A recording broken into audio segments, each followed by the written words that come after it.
Agama Buddha masa kolonialisme. Apakah kalian masih ingat dengan semboyan Bhinneka Tunggal Ika? Diambil dari kitab apa? Siapa penulisnya? Ya, Bhinneka Tunggal Ika diambil dari kitab Kakawin Sutasoma karya Empu Tantular yang ditulis pada masa Kerajaan Majapahit, di mana agama Buddha mencapai puncak kejayaannya pada masa itu. Setelah mengalami masa jaya, agama Buddha mengalami keruntuhan seiring dengan runtuhnya Kerajaan Majapahit. Lalu bagaimana nasib agama Buddha setelah itu? Nah, melalui pembelajaran ini, kita akan mencari tahu bagaimana proses kebangkitan kembali agama Buddha setelah masa gelap dan juga meneladani tokoh-tokoh yang berjasa dalam proses kebangkitan kembali agama Buddha. Persiapkan diri kalian, siapkan alat-alat tulis, siapkan juga batinnya, selalu bersemangat untuk belajar, dan mari kita mulai pembelajaran ini bersama saya, Ibu Kuntari. Namo Buddhaya.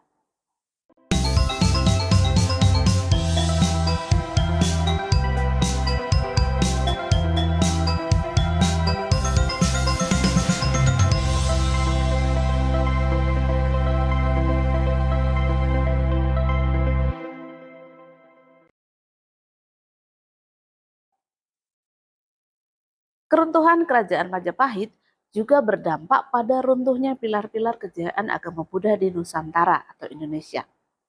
Namun dari berita-berita yang ada, agama Buddha tidak benar-benar hilang. Situasi sosial politik yang tidak kondusif membuat rakyat yang tetap setia memeluk agama Buddha, khususnya Siwa Buddha pada masa itu, mengungsi dan berkumpul di berbagai tempat di Pulau Jawa dan juga di Bali. Menurut temuan Linder, seorang peneliti agama minoritas di Indonesia, agama Buddha di Indonesia sebenarnya tidak benar-benar hilang selepas keruntuhan Majapahit. Ada sejumlah kecil orang Tionghoa yang tetap menjalankan Buddhisme tradisi Tiongkok dan juga ada sejumlah kecil orang Jawa yang mengklaim dirinya keturunan langsung dari Majapahit yang masih menjaga tradisi Buddhisme. Masa gelap agama Buddha sering disebut sebagai Candra Senggala Sirna Ilang Kertaning Bumi atau hilang dari sejarah agama Buddha di Indonesia. Meskipun disebutkan bahwa keruntuhan tersebut disebabkan karena serangan dari kerajaan Islam Demak, tetapi berdasarkan bukti-bukti sejarah yang ditemukan, ternyata bahwa pada saat itu kerajaan Majapahit belum runtuh dan masih berdiri untuk beberapa waktu yang cukup lama.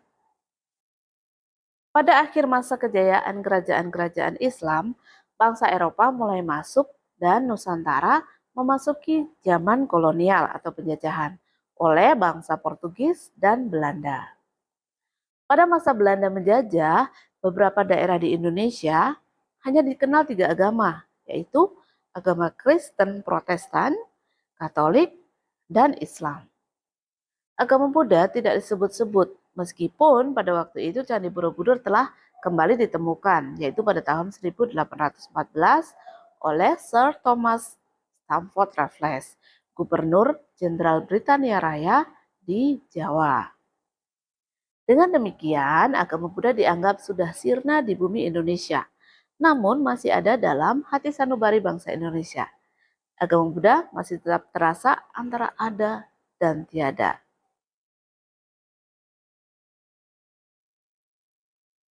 Selanjutnya kita akan mempelajari tentang Perhimpunan Teosofi. Pada zaman pemerintahan kolonial Belanda, didirikan Perhimpunan Teosofi oleh orang-orang Belanda terpelajar. Tujuannya adalah untuk mempelajari inti kebijaksanaan semua agama dan untuk menciptakan inti persaudaraan yang universal. Salah satu yang dipelajari oleh kaum Teosofi adalah tentang kebijaksanaan dari agama Buddha.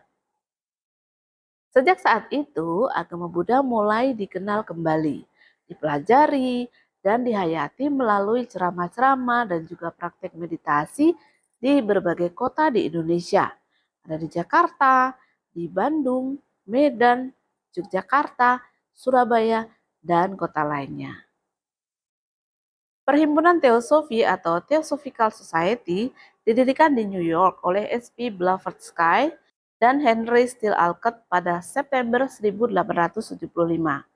Olcott juga dikenal sebagai salah satu pencetus bendera Buddhis. Pada zaman penjajahan Belanda, di Jakarta khususnya, muncul usaha-usaha untuk melestarikan ajaran agama Buddha, Konghucu, dan Lause, yang kemudian melahirkan organisasi Samkawi yang bertujuan untuk mempelajari ketiga ajaran tersebut.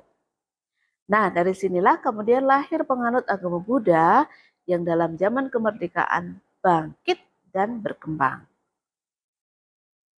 Pada tahun 1932 di Jakarta telah berdiri International Buddhist Mission bagian Jawa dan Lucius van Dens menjabat sebagai Deputy Director General.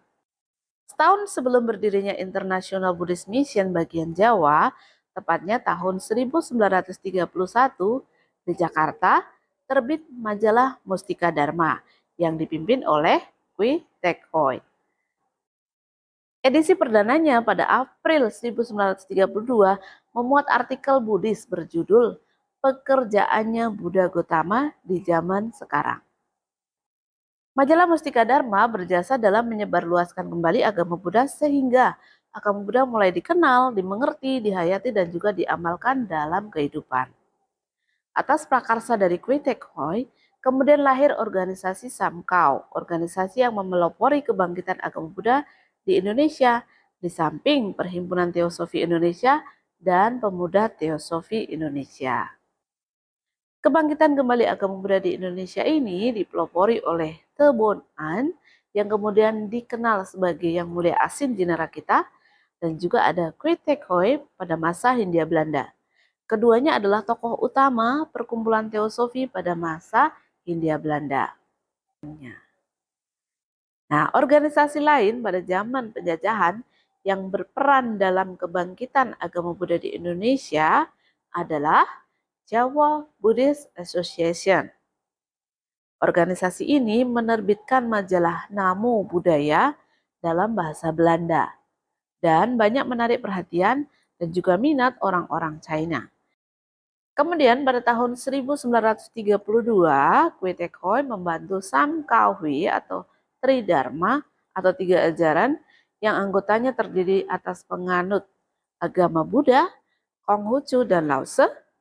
Nah, Sam Kau Hui ini menerbitkan majalah Sam Kau Guatpo dalam bahasa Indonesia.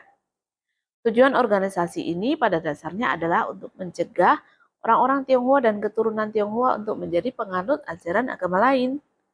Sayangnya, selama pendudukan Jepang, semua kegiatan organisasi Buddhis terhenti kembali.